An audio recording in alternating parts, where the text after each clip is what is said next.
നമസ്കാരം. വർത്തമാനത്തിലേക്ക് സ്വാഗതം. ഇന്ന് നമ്മൾ ചർച്ച ചെയ്യുന്നത് കൊട്ടാരക്കര മണ്ഡലത്തെ കുറിച്ചാണ്. കൊട്ടാരക്കര മണ്ഡലം ഏവർക്കും സുപരിചിതമാണ്. കാരണം ഒത്തിരി ഘടകങ്ങൾ കൊണ്ട് ആ മണ്ഡലം പ്രശസ്തി ആർജിച്ച ഒരു മണ്ഡലമാണ്. പണ്ട് ആർ ബാലകൃഷ്ണ പിള്ളയുടെ പേരിലായിരുന്നു ആ മണ്ഡലം കൂടുതലും അറിയപ്പെട്ടിരുന്നത്. അതിനെ തുടർന്ന് ഐഷ പോറ്റി, അത് കഴിഞ്ഞ് ഇപ്പോൾ KN ബാലഗോപാൽ. മുഖ്യമന്ത്രി പിണറായി വിജയൻ മന്ത്രിസഭയിലെ രണ്ടാമൻ, ധനകാര്യ വകുപ്പ് മന്ത്രി, CPM കേന്ദ്ര കമ്മിറ്റി അംഗം തുടങ്ങി ഒട്ടേറെ വിശേഷണങ്ങളുള്ള KN ബാലഗോപാലാണ് അവിടുത്തെ ഇടതുപക്ഷ ജനാധിപത്യ മുന്നണിയുടെ സ്ഥാനാർത്ഥി.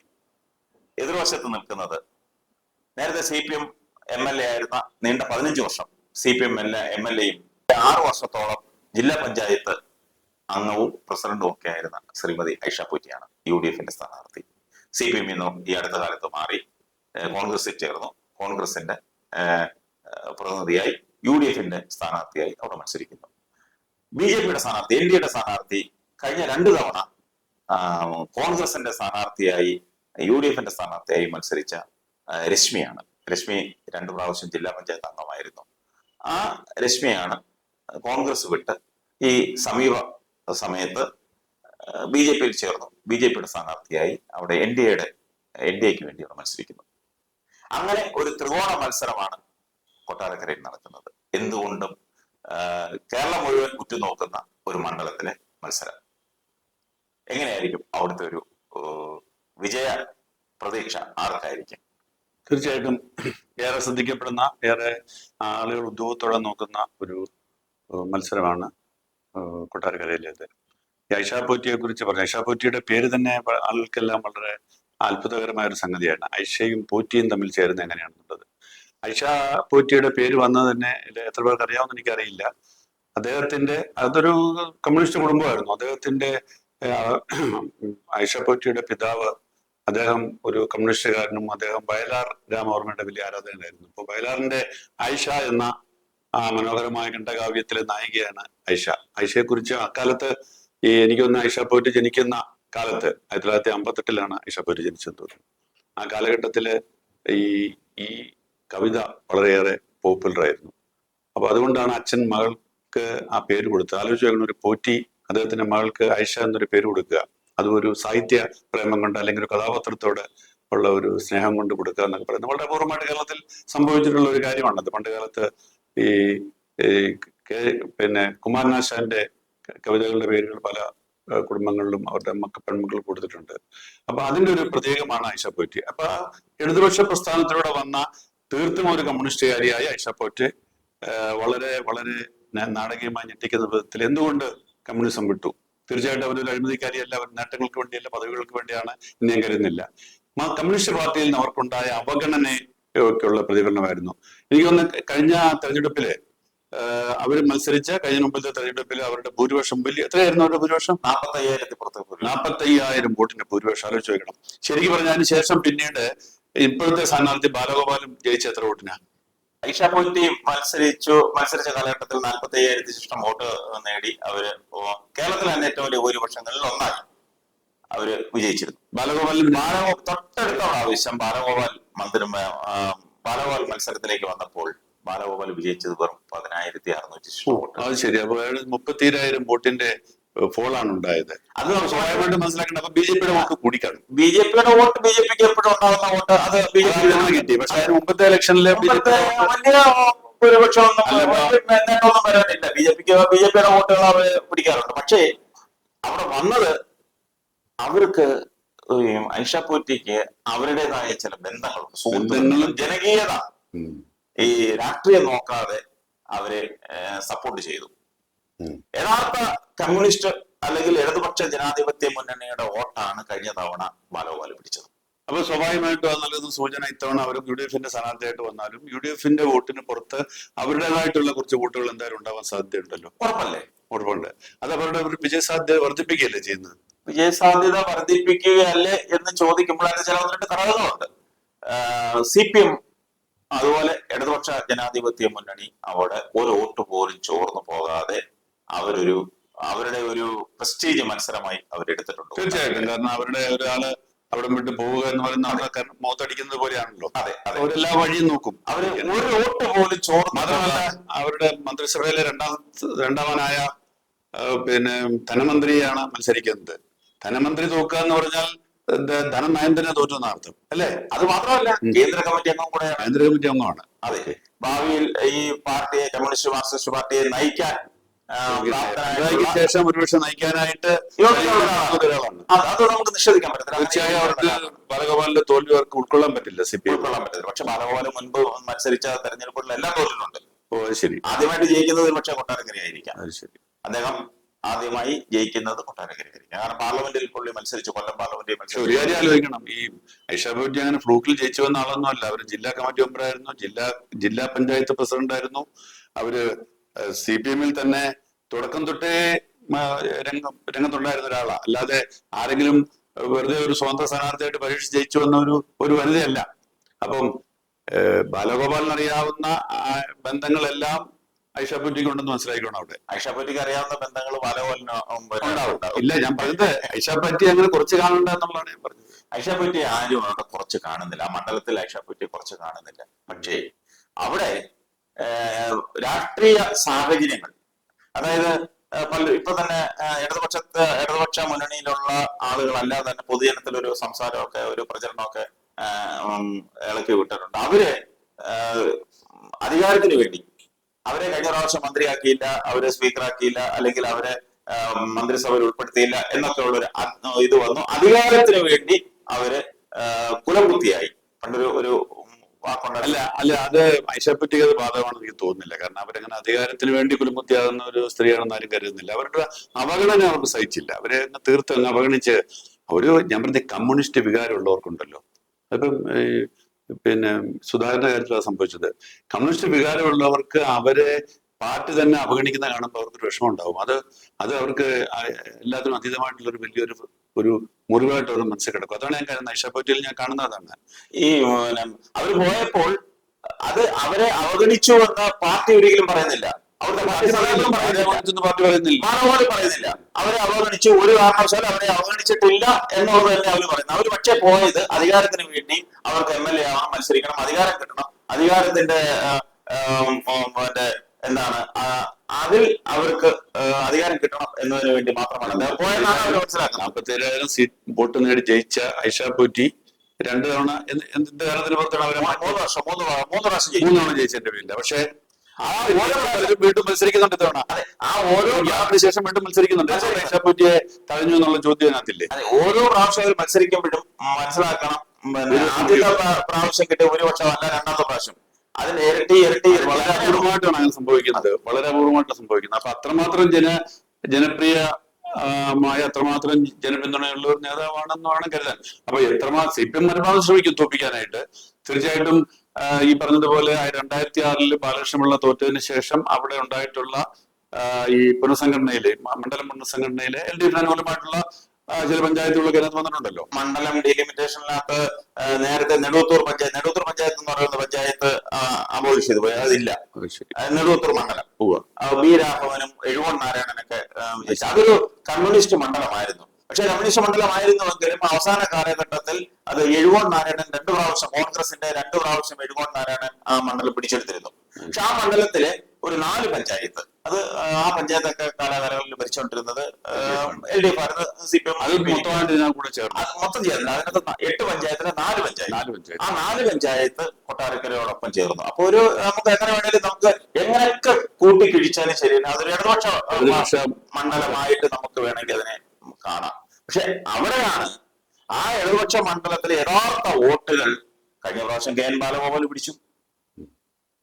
അതാണ് യഥാർത്ഥ വോട്ട്.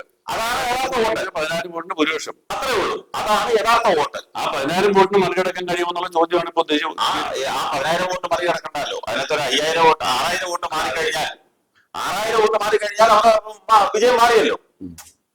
6000 വോട്ട് മാറിയാൽ ആ 14 വോട്ട് BJP-യുടെ വോട്ടാണെങ്കിൽ വ്യത്യാസമുണ്ട്. BJP-യുടെ വോട്ട് ഇപ്രാവശ്യം BJP-യുടെ വോട്ട് വ്യത്യാസം വരാൻ സാധ്യതയില്ല. BJP-യുടെ വോട്ട് അവർ പിടിക്കും. BJP-യുടെ വോട്ട് അവർ പിടിക്കാന്ന് പറഞ്ഞാൽ 2016 ഐഷ പോറ്റി ജയിക്കുമ്പോൾ അവർക്ക് 40,000 വോട്ട് കിട്ടുമ്പോൾ കിട്ടിയ BJP-യുടെ വോട്ട് എത്രയാ? BJP-യുടെ വോട്ടിന് വലിയ വ്യത്യാസം വരുന്നില്ല. അവിടെ ബി ജെ പിയുടെ വോട്ടിനെ കുറിച്ച് വലിയ വ്യത്യാസം വരുന്നില്ല. കാലകാലങ്ങളിൽ പണ്ട് ബാലകൃഷ്ണപിള്ള ജയിച്ചുകൊണ്ടിരുന്നപ്പോൾ നമ്മളൊരു ആരോപണമൊക്കെ അവിടെ കൊട്ടാരക്കരക്കാർ വന്ന് ബി ജെ പിയുടെ വോട്ടോടെ ബാലകൃഷ്ണപിള്ള പിടിക്കും, അങ്ങനെയാണ് ബാലകൃഷ്ണപിള്ള ജയിക്കുന്നത് എന്നൊക്കെ പറയുന്നത്. പക്ഷെ അതല്ല അവിടുത്തെ സ്ഥിതി. അത് മാറി. അവരുടെ വോട്ട് അവർ പിടിക്കുന്നില്ല. പക്ഷേ അതിൽ പോലും ഇപ്പോൾ ഇവരുടെ ഒരു സമുദായമുണ്ട്, ഈ പോറ്റിമാരുടെ, ബ്രാഹ്മണ അവിടെ പോറ്റിമാർ ധാരാളം ഉണ്ട്. അവിടെ കുറെ അമ്പലങ്ങൾ കേന്ദ്രീകരിച്ച് കുറെ പോറ്റിമാര് ഉണ്ട്. അവരുടെ വോട്ട് കുറച്ചുണ്ട്. ആ വോട്ടുകൾ എന്തൊക്കെയായാലും എത്രയൊക്കെയായാലും അത് ഐഷ പോറ്റിക്ക് വീഴാനാണ് സാധ്യത. പിന്നെ വ്യക്തിപരമായിട്ട് അവർക്ക് കുറെ വോട്ടുകൾ കിട്ടാൻ സാധ്യതയുണ്ട്. അത് സ്ത്രീകളുടെ ഇടയിൽ അവർക്ക് കുറെ അംഗീകാരമുണ്ട്. സ്ത്രീകൾ ഇപ്പൊ ഞാൻ കഴിഞ്ഞ ദിവസം ഞാൻ എന്റെ പള്ളിയിൽ ചെന്നപ്പോഴൊക്കെ ഇവരവിടെ പള്ളിയിൽ വന്നു, എല്ലാ സ്ഥാനാർത്ഥികളും വന്നു. ഇപ്പം സ്ഥാനാർത്ഥികൾ ഏറ്റവും കൂടുതൽ പര്യടനം നടത്തുന്നത് പള്ളികളും അമ്പലങ്ങളും പിന്നെ മുസ്ലിം പള്ളികളും ഒക്കെ ആണല്ലോ. അപ്പം പ്രത്യേകിച്ച് ഇപ്പൊ ഈസ്റ്ററിന്റെ സമയമായതുകൊണ്ട് പള്ളികളിൽ ഇവരെല്ലാം വന്നു. അപ്പം എനിക്ക് അവിടെ ഞാൻ മാറി നിന്ന ഈ സ്ഥാനാർത്ഥികൾ ഓരോരുത്തർ വന്നപ്പോഴും മാറി നിന്ന് ഞാൻ നിരീക്ഷിച്ചു.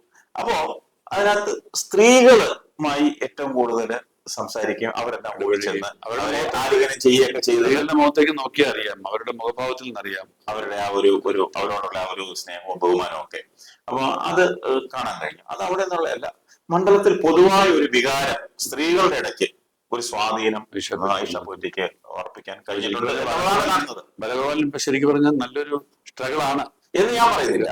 കാരണം ബാലഗോപാലിന് ജയിക്കാനുള്ള സാധ്യതയുണ്ട്. കാരണം ഇതൊരു ഇടതുപക്ഷ മണ്ഡലമാക്കി മാറ്റി, ഡീലിമിറ്റേഷനിൽ ഇടതുപക്ഷ മണ്ഡലമാണ്, ആ രീതിയിലേക്ക് അത് കൊണ്ടുവന്നു. ബാലഗോപാലിന്റെ യഥാർത്ഥ വോട്ട് കഴിഞ്ഞ പ്രാവശ്യം പിടിച്ചു. ആ വോട്ട് ഇപ്രാവശ്യം അവർക്ക് കിട്ടും.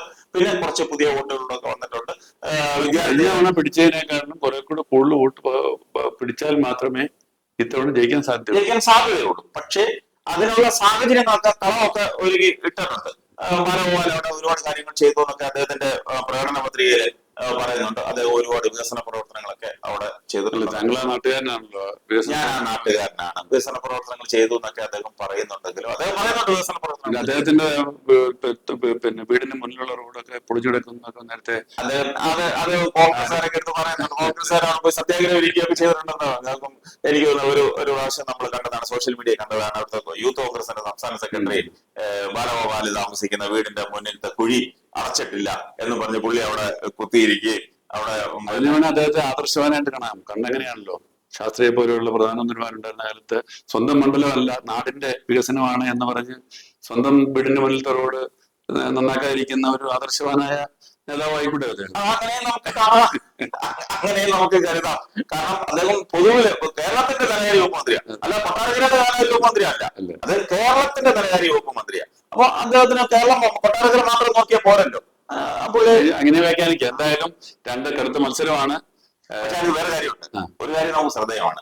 കേരളത്തിൽ ഇന്നേ വരെ ഉണ്ടായ ധനകാര്യ വകുപ്പ് മന്ത്രിമാരുടെ മണ്ഡലങ്ങളും ഇപ്പോഴത്തെ ധനകാര്യ വകുപ്പ് മന്ത്രിയുടെ മണ്ഡലവും എടുത്തുന്നത് താരതമ്യം ചെയ്ത് നോക്കണം. നമ്മൾ കെ എം മാണി, ഉമ്മൻചാണ്ടി ധനകാര്യ വകുപ്പ് മന്ത്രിയായിട്ടുണ്ട്. കുറച്ച് ഈവൻ ഇനി അതെല്ലാം പോട്ടെ, ഇടതുപക്ഷ ജനാധിപത്യ മുന്നണിയിലെ ഈ തൊട്ടടുത്ത വർഷങ്ങളിൽ ധനകാര്യ വകുപ്പ് മന്ത്രിയായിരുന്നു തോമസ് ഐസക്. ആ തോമസ് ഐസക്കിന്റെ മണ്ഡലവും കൊട്ടാരക്കരയും കൊണ്ടൊന്ന് താരതമ്യപ്പെടുത്തിയാൽ പോലും ആടും ആനയും തമ്മിലുള്ള വ്യത്യാസമുണ്ട്, അജഗജാന്തരം വ്യത്യാസമുണ്ട്.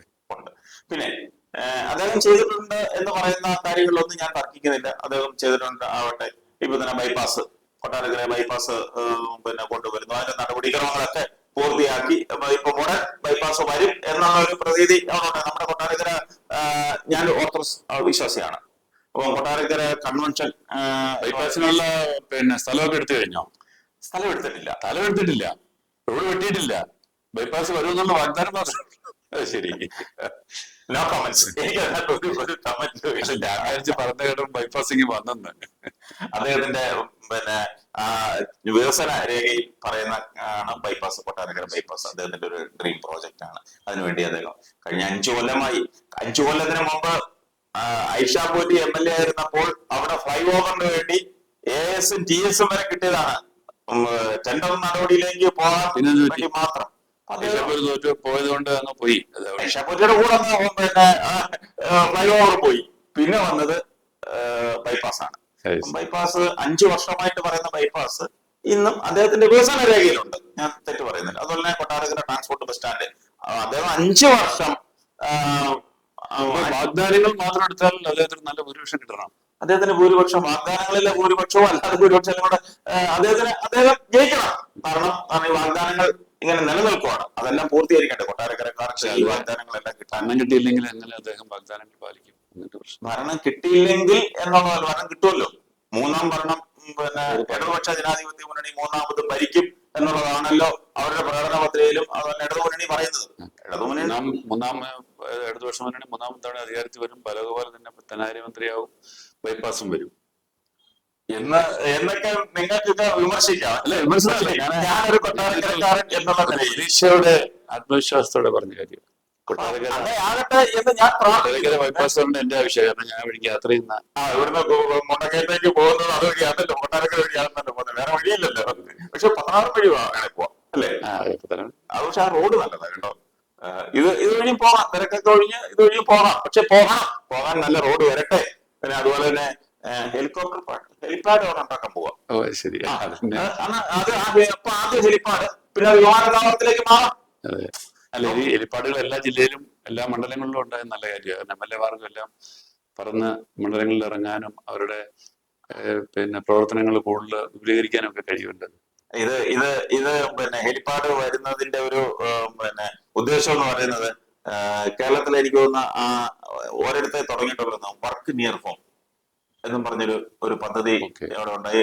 ലോകത്തിലെ പിന്നെ ഒത്തിരി കമ്പനികളൊക്കെ പിന്നെ IT കമ്പനികളൊക്കെ കൊട്ടാരക്കരയില് ഉണ്ട്. അപ്പൊ അവർക്ക് വേണ്ടി അവിടെ അങ്ങനെ ഒരു പദ്ധതി ഉണ്ടായി. അപ്പൊ അതുകൊണ്ടാണ് ലോകത്തിലുള്ള ആളുകൾക്കൊക്കെ ഹെലികോപ്റ്ററിൽ വന്ന് ഇറങ്ങാൻ വേണ്ടി ഒരു ഹെലിപ്പാഡ് അവിടെ ഉണ്ടായിട്ടില്ല. അത് ഈ വികസന രേഖയിൽ ഉള്ളതാണ്. ഹെലിപ്പാഡ് ഉണ്ടാകുന്നു.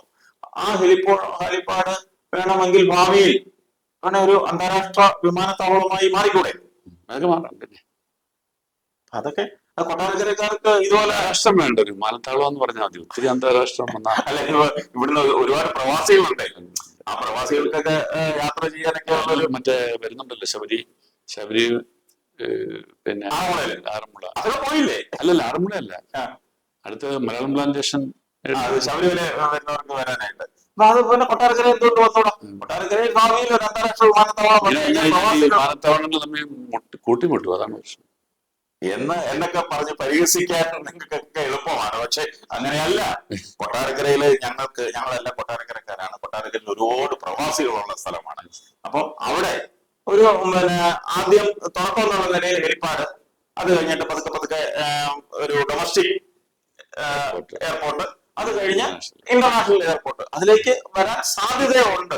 അതാണ് പിന്നെ വികസന രേഖയിൽ കണ്ടപ്പോൾ നമുക്ക് അവിടെ കൊട്ടാരക്കരയിൽ സാധാരണക്കാരനായ ഓരോ ആളുകൾക്കും മനസ്സിലാവുന്നത്. പ്രവാസികളൊക്കെ വലിയ സന്തോഷത്തിലാണ്. ഒരു നേരിട്ട് കൊട്ടാരക്കര ഇറങ്ങാൻ പറ്റും. തിരുവനന്തപുരത്ത് നിന്ന് ഇറങ്ങി അങ്ങനെ ഇറങ്ങി ചെല്ലുമ്പോൾ 3-4 മണിക്കൂർ എടുക്കും. കൊച്ചിയിലാണെങ്കിൽ പിന്നെ ഒരു ദിവസം മെനക്കേടാം. ഞാൻ പ്രാവശ്യം പോയിട്ട് കൊച്ചി വന്നിറങ്ങി ഒരു ദിവസത്തെ മെനക്കേടായിരുന്നു. ദുബായിൽ നിന്ന് കേരളത്തിൽ വരണമെങ്കിൽ 4 മണിക്കൂർ എടുക്കും. പക്ഷെ നമുക്ക് കൊച്ചിയിൽ നിന്ന് കൊട്ടാരക്കര വരണമെങ്കിൽ 8 മണിക്കൂർ എടുക്കും. ട്രാഫിക് ബ്ലോക്ക് ഒക്കെ താണ്ടി വരണമെങ്കിൽ. ട്രാഫിക് ബ്ലോക്ക് ഒന്നും ഇല്ലെങ്കിൽ പോലും 4-5 മണിക്കൂർ എടുക്കും. അപ്പൊ അതൊക്കെ ഒന്ന് ഒഴിവാകുമല്ലോ. കൊട്ടാരക്കര വന്ന് ഇറങ്ങിയാൽ പെട്ടെന്ന് വീട്ടിലെത്താമല്ലോ. ആയിക്കോട്ടെ. അപ്പൊ എന്തായാലും നല്ലൊരു വിജയം. എന്റെ സ്ഥാനാർത്ഥിക്കും വിജയം നമുക്ക് ആശംസിക്കാൻ പറ്റത്തില്ല. ഏതായാലും അർഹതയുള്ള ആൾ ജയിക്കട്ടെ. ഏറ്റവും കൂടുതൽ വോട്ട് കിട്ടുന്ന ആൾ ജയിക്കട്ടെ.